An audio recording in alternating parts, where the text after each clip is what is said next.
Ready. Okay. So we're going to check under the hood. First thing, there are two hood latches. There's one on the other side and this one. The other one on the other side is already open. Grab the hood up here, brace yourself, and pull the hood. Okay, now we're ready to look underneath the hood. We're going to check out everything. We have our firewall back here. It protects us from inside in the engine. This is our firewall gasket. It is secure. There's no dry rot, cuts, or gashes in it. We have wires. All our wires on the firewall. There's no kinks, burn marks, or frays. We have hoses here on the firewall. There are no leakages on there. It's not leaking. All our clamps are present, and there are no missing parts. This is our transmission dipstick. This is where we check the transmission. To check it, you'd pull it out, you'd wipe it clean, reinsert it, pull it out again, and you would see if it needs to be filled or not. If you need to fill it, you fill it right here.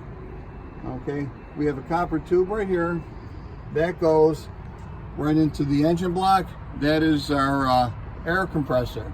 Our air compressor, since it goes in the engine block, is gear driven.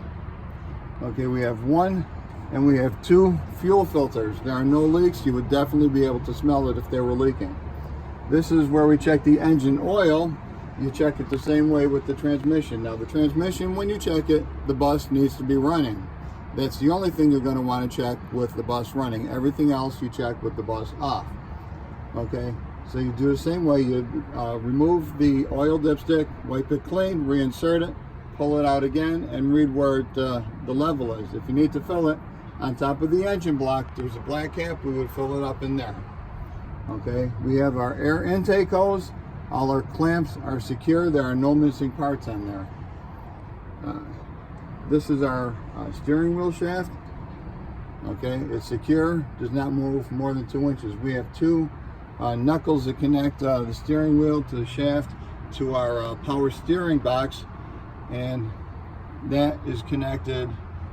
You see hoses, which are, there's no leaks, and all the clamps are present. They come down here into our power steering reservoir.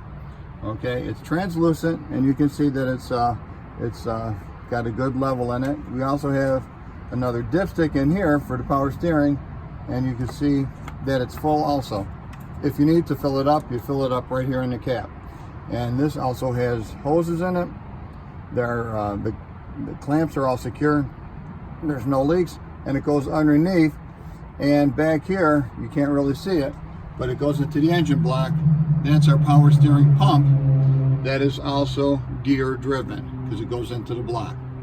Okay, and of course we have our power steering box, which comes out to our pitman arm, to our drag link, to our control arm right down here, and we also have the castle nuts and cotter pins are all present. Do you want me to go over the slack adjuster and everything? Go ahead. Yep. Okay.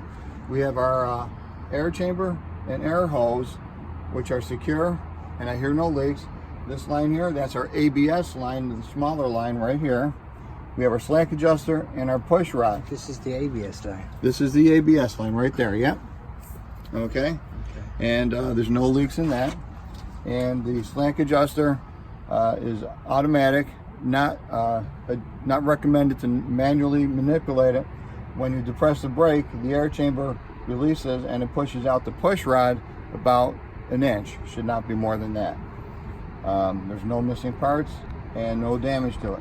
We have our leaf spring, the housing, which are secure, and I see no scissoring and no damage to the leaf or the housing. And we have our U-bolts down there, which connect the leaf spring to the frame. They are all present, no missing parts, and the frame is not bent. There's no cracks. There's also a frame here, which is not bent, no cracks, and no illegal drill holes in there. Okay, if you were to take the tire off, you should see the brake drums should not have any excessive grease, oil, or brake dust in there. It should be nice and clean, and the brake pads need to be at least 1/4 of an inch thick or more. Okay, We have our tire, which is evenly worn, at least 4/32 of an inch, and we keep our tires inflated to 100 to 120 psi. Our sidewall has no cuts, gashes, or bulges. The rim has no dents, cracks, or illegal welds. All our lug nuts are secure. There is no rust trails or shiny metal indicating there might be a leak. And we have one metal valve stem which is straight, secure, and has a metal cap on it. Okay. We also have, this is our coolant level here, engine coolant, and you see that's translucent bottle, and you see where the level is. It's in a good shape, but if you needed to fill it up, you would fill it up right here in the cap. This is our fan belt, which moves smoothly. There's no missing or damaged blades on the belt. The fan belt housing is secure, and that is belt driven. You see the belt over there. Okay, we're going to walk around to the other side now.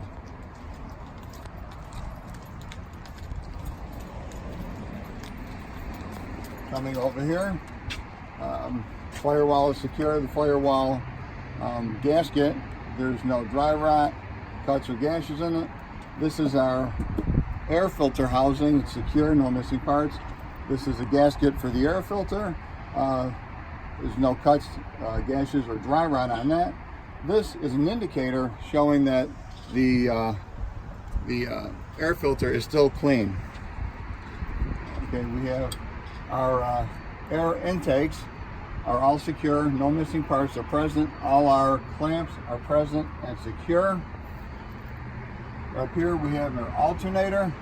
All the wires are connected. There's no cuts, gashes, or burn marks on those, or fray marks.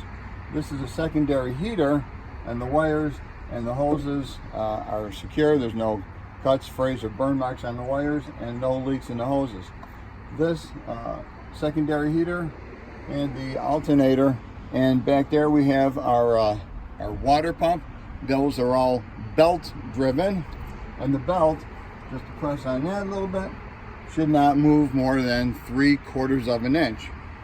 Again, our frame, there's no damage, no cuts, no illegal welds or rust on there, so that's a rust.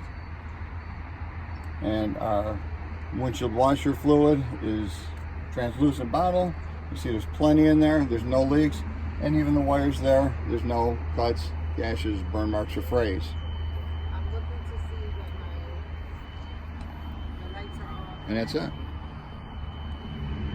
And that is checking under the hood. Everything looks A-okay right now. Okay.